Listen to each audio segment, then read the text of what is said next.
hen centroro onios, hen pesis inge pesis, hen mocha gaison. Please. Oh, hi.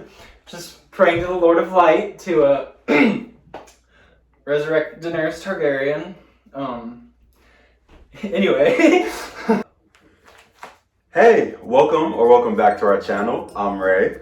And I am Jordan Danielborn of the House Arms. Thank you so much for taking the time to click on this video.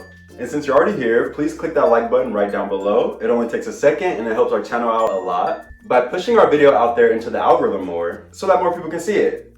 Also, you should check out some of our other videos. We do different types of content: fun adventurous vlogs, day in the life vlogs, sit down videos like this one discussing a topic, challenges, short film content, behind the scenes content, some cooking, and even some mukbangs. We do it all on this channel. And if you enjoy the content we make, consider subscribing. We're currently on the road to 300 subscribers, and we are so close. So please consider subscribing to help us out. Thanks! We post bi-weekly videos. In today's video, I'm going to be dipping my toes in some rather controversial waters, i.e. where Game of Thrones went wrong. Now, this is a very touchy subject, despite the show having been over for 5 years. And a little fun fact, Game of Thrones ended 5 years ago today, exactly, on the day that this video is being filmed. Many people, myself included, still feel dissatisfied with the ending, and like the rug that was the near masterpiece of seasons 1 through 4 had been ripped out from underneath us, sending us plummeting to our doom. Now, that might seem dramatic to some people, but to us Dany supporters, that's only the tip of the iceberg. So, without further ado, let's delve into this behemoth of a discussion. Yup, my guy Jordan's gonna take it from here, and I'm gonna go behind camera, so see you guys later. A big question that many people have is, when did the problems of Game of Thrones start? We know the final season is notorious for mischaracterization, rushing things, and an unsatisfactory ending that didn't exactly add up with how things happened in the past. But it wasn't just the final season. Now, to begin to understand this topic, let's take a look at our source material. A Song of Ice and Fire is an epic fantasy series that chronicles an ensemble of characters with over 20 different POVs. And I think that's the start of the problem. David Benioff and D.B. Weiss were the writers for Game of Thrones.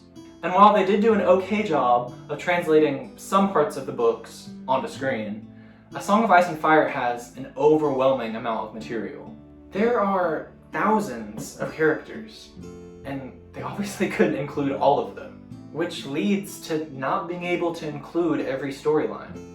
And a lot of storylines intersect with others, so removing those might make the others seem underwhelming or incomplete. For example, one storyline that I always wish they had included was Lady Stoneheart. If you don't know, Lady Stoneheart is the reanimated body of Catelyn Stark after she was unalived at the Red Wedding. After she was thrown in the river afterwards, Arya's direwolf Nymeria found her, dragged her body out, and then eventually the Brotherhood Without Banners found her. Beric Dondarrion gave his life to resurrect her, and after that, she is determined to get revenge. You can kind of see why something like that getting cut from the show might change a few things. When Catelyn Stark was unalived in the show, she stayed that way, aka no zombie Catelyn. And that's only one thing that they left out. There are numerous others, like the lack of young Griff, or the entire Dornish subplot. I know some things did need to be cut to make the story more cohesive and easier to understand for the average viewer, but some of the things they cut ended up making the show go downhill. So at the end of the day, I'm not really saying everything from the books needed to be kept in the show. That's just not realistic. But I do, however, think that D&D could have incorporated some more things from the books into the show so that it didn't feel incomplete at times. Next up is perhaps the most obvious reason why Game of Thrones went downhill: the lack of source material, and the later seasons that tried to make up for it. The most recent A Song of Ice and Fire book, A Dance with Dragons, was published all the way back in 2011, which was the year that the show first aired. That meant there were 5 books for D&D to adapt to screen. But since the series is still to this day unfinished, they had to make up their own ending, with the help of some information given by George R.R. Martin, of course. The books provided D&D enough information to get them through about the first 4 or 5 seasons. However, if they had left more things in from the books, they could have easily gotten 10 seasons out of those 5 books. But the big problems began to arise when the show overtook the books. And for some shots, can you just be holding your mug? Mm-hmm. Although George R.R. Martin did give D&D some tips and info, they paved the plot themselves. We can definitely see a big difference and drop-off in the quality of the later seasons, namely the final 2. Season 6 of Game of Thrones was using some plot points from the books, but also much of it was created by D&D. Now me, I won't lie. I enjoy Season 6 of Game of Thrones quite a lot, especially the final 2 episodes. Mothers Daenerys and Cersei were absolutely slaying, while Jon was, well, kind of entering his pointlessness that came with his resurrection, aka his flop era. I hate that. Because it was his flop era. Like, girl, get up. Don't even get me started on how D&D didn't know how to handle Melisandre bringing him back. It was literally for nothing. But back to the main point. Anyone could watch the final seasons and notice that something was off. Not only did they feel rushed with random time jumps, but the seasons were also shorter as well, with the penultimate one being 7 episodes and the final one only being 6. I mean, what kind of show has 6-episode seasons? Everything felt crammed in and like it didn't have any room to breathe. Something as vast as the world of Ice and Fire needs a lot of room to breathe. And D&D basically choked the life from it. The 7th season was bad, but that was only them getting started. They squeezed it down until it gave in under the pressure, and we were left with the result. The result was... I don't even know if I have the strength to say it. Ray, I might need some help here. What? Just give me some support. Tell me it'll be okay. It'll be okay. Daenerys is canonically alive. It's okay. Everything's fine. Okay. The result was season 8 of Game of Thrones. You need to leave! This season came out in 2019 and was so terrible that it single-handedly kickstarted the global pandemic. Like, think about it. Nothing in the world has been the same since Daenerys was betrayed and the Starks got their fairy tale ending. Now me, I'm not hating on the Starks. I actually love them. All of them?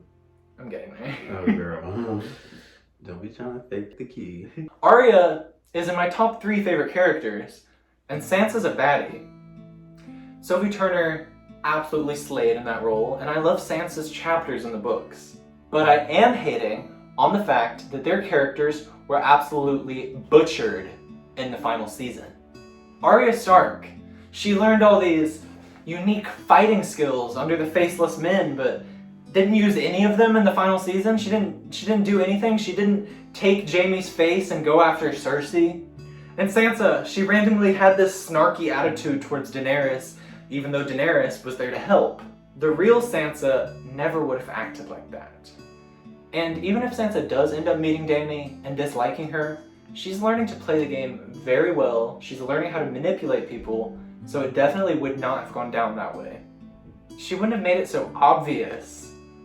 We miss the old Sansa. And then there's Bran. Boring Bran. He doesn't do anything except sit in the courtyard and stare at people ominously. Like really, what was the point of him? They didn't explore any more storylines with the Three-Eyed Raven. And don't get me started on the way he became king. Who has a better story than Bran the Broken? Like what? What?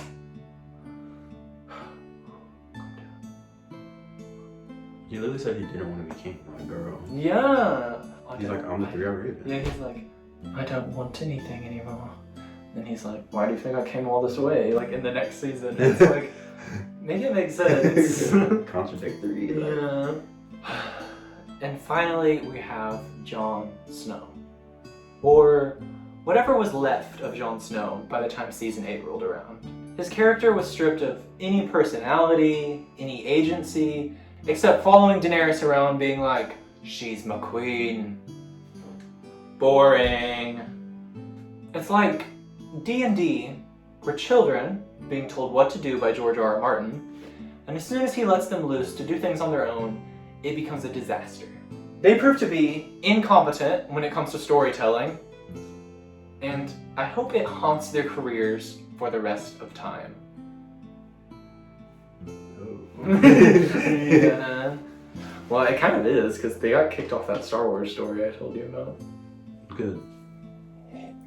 But to finish this point up, I want to leave off on a more positive note. Daenerys Targaryen. Although she was the crowning jewel of the ensemble of characters in Game of Thrones, her ending was probably the most disappointing.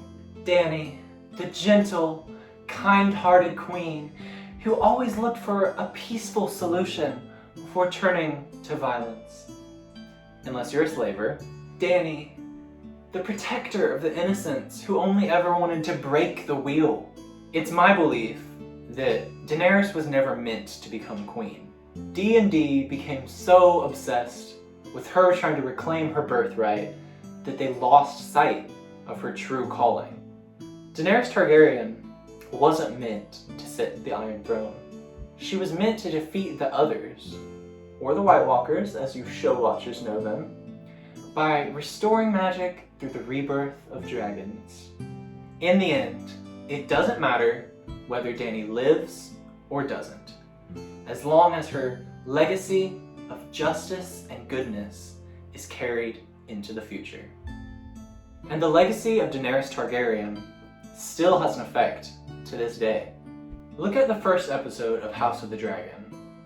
A certain series, mind you, that never would have been greenlit if it weren't for a certain silver-haired queen. It opens with the text, 172 years before Daenerys Targaryen. If that's not legacy, what is? You right, thought. Thank you. A Knight of the Seven Kingdoms, which features a Targaryen as one of its main characters, has been greenlit by HBO and will start filming later this year. Because of Daenerys Targaryen. Aegon's Conquest is currently in the works at HBO as well. Another Targaryen spin-off. All of these spin-offs are piggybacking off of the popularity of the icon Daenerys Targaryen. So try as they might, D&D will never destroy Daenerys Targaryen or her legacy. Now the show may have gone wrong, but nothing, not multiple seasons of leaving stuff out, not two idiots trying to make stuff up when they run out of source material, will ever dim the light that is my love for Daenerys Targaryen.